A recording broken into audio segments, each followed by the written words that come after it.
नमस्कार मित्रांनो, आज तारीख 17 जानेवारी 2026 रिव्हर्स यूपीएससीच्या द हिंदू एडिटोरियल डिस्कशन सिरीजमध्ये आपल्या सर्वांचं सहर्ष स्वागत. आर्टिकलचं नाव आहे budget 2026 must keep the growth momentum.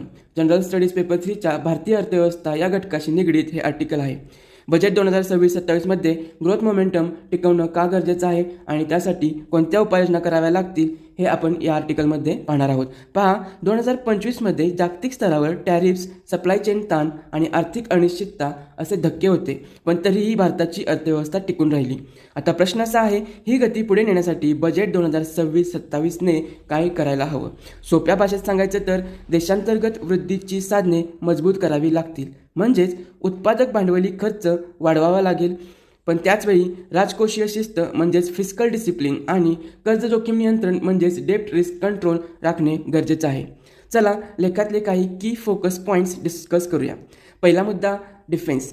संरक्षण क्षेत्रात कॅपेक्स वाढवणं आणि DRDOसाठी जास्त निधी देणं गरजेचं आहे, कारण डिफेन्स हे फक्त सुरक्षा नाही, ते उद्योग, रोजगार आणि निर्यात यांना चालना देतं.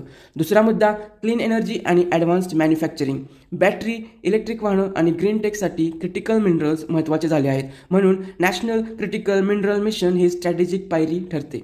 तिसरा मुद्दा, एक्सपोर्ट्स. निर्यात अधिक कॉम्पिटिटिव्ह करण्यासाठी रॉडटेप सारख्या योजनांचा निधी वाढवावा लागेल. रॉडटेप म्हणजेच रेमिशन of duties and taxes on exported products, निर्यातदारांना अप्रत्यक्ष कर आणि शुल्क परत देणारी योजना.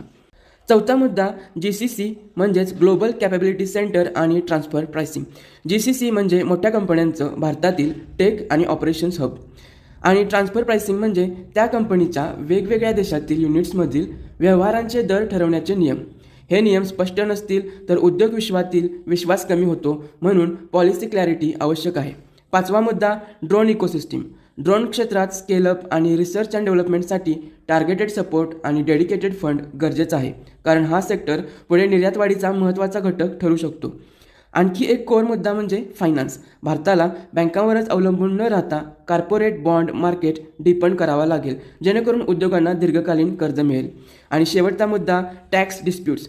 CITA म्हणजेच आयकर विभागातील अपील अधिकारी स्तरावर प्रकरणं प्रलंबित राहिली तर इन्व्हेस्टमेंट सायकल स्लो होतो, म्हणूनच फास्ट ट्रॅक डिस्पोजल आणि वॅकन्सीज भरून काढणं गरजेचं आहे.